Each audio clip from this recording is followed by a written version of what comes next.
Hello mga ka-YouTubers! Ngayon ang gagawin natin ngayon is kung paano malaman kung gumagana ba ang alternator ng sasakyan mo o hindi. I-check natin yan. Tara, i-check na natin ang alternator ng sasakyan. So dito, i-check natin yung physical connection ng battery, of course. So, ito yung positive, ito yung negative terminal ng battery. So, na-check ko naman siya, hinigpitan ko.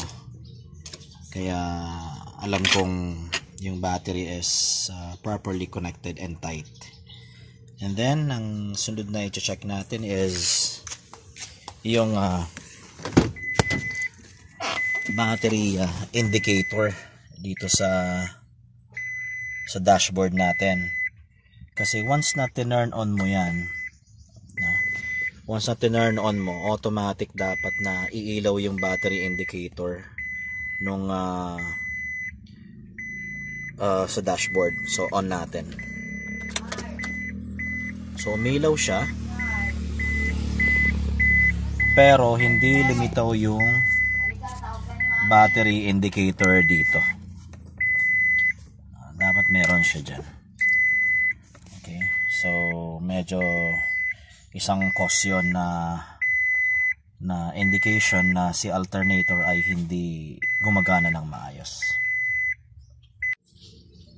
So yan. So try natin siyang paandarin ulit, no? Paandarin natin siya. Kanina turn on natin yung sasakyan. On natin.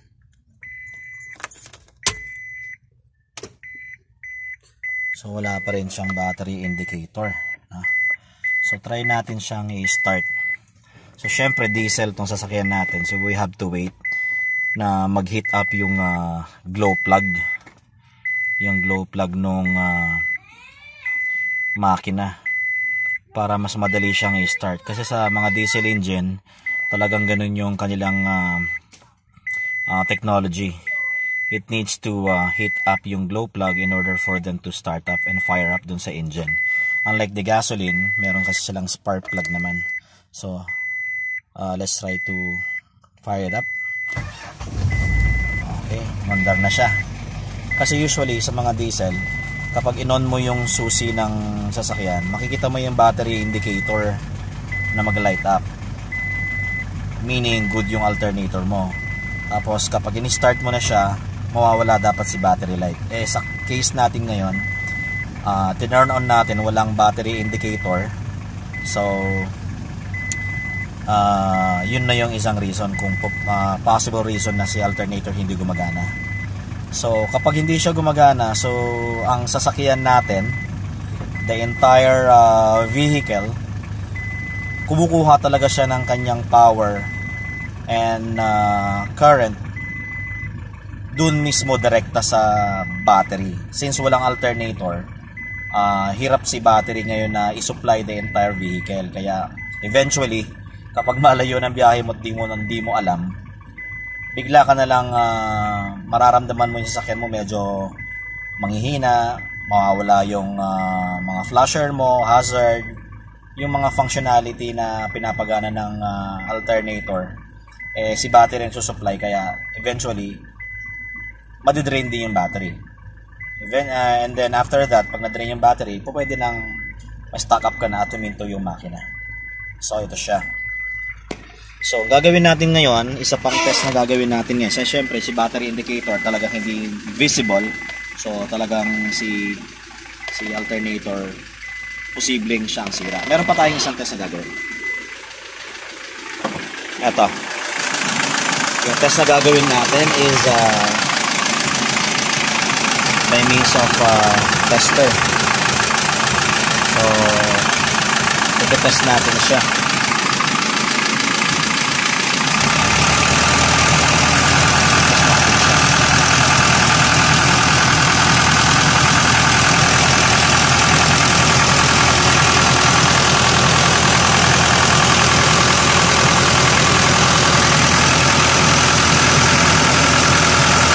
Normally, ang mga battery natin is 12 volts. ito, nakukuha lang is 11.78 while the engine is running. Kapag ang baterya mo kasi tumatakbo yung sasakyan, dapat umaabot siya ng mga 13.7 volts. Ito, umaandar na yung makina mo 11.78, so meaning hindi nadadagdagan yung voltaheng pumapasok sa baterya, meaning hindi siya nagcha-charge. So talagang ang sira is yung alternator. So alam na natin na alternator talagang sira, kasi dapat ito, umaandar yung sasakyan mo, dapat sobra-sobrang 12 volts, kasi yung mga baterya natin 12 volts eh. So ito, kulang na kulang, kaya ipapacheck natin uli yung alternator natin sa auto electrical technician. Okay, tara, puntahan na natin ang technician para ipa-double check natin uli yung alternator.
Problema kayo sa auto electrical, especially starter and alternator, ito yung the best place para ipaayos nyo sa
My appetite, don't leave me here high and dry. Oh, well, I don't wanna jinx it, baby. Ay 12 volts 12 volts yung battery.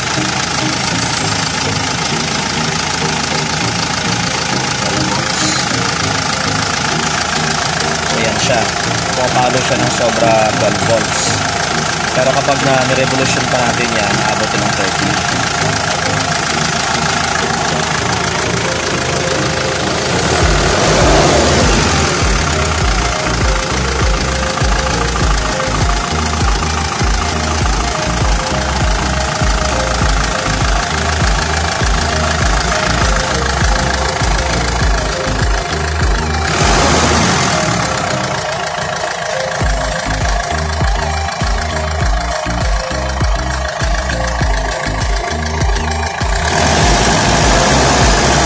Pumapala ko ng 13, sobrang 13.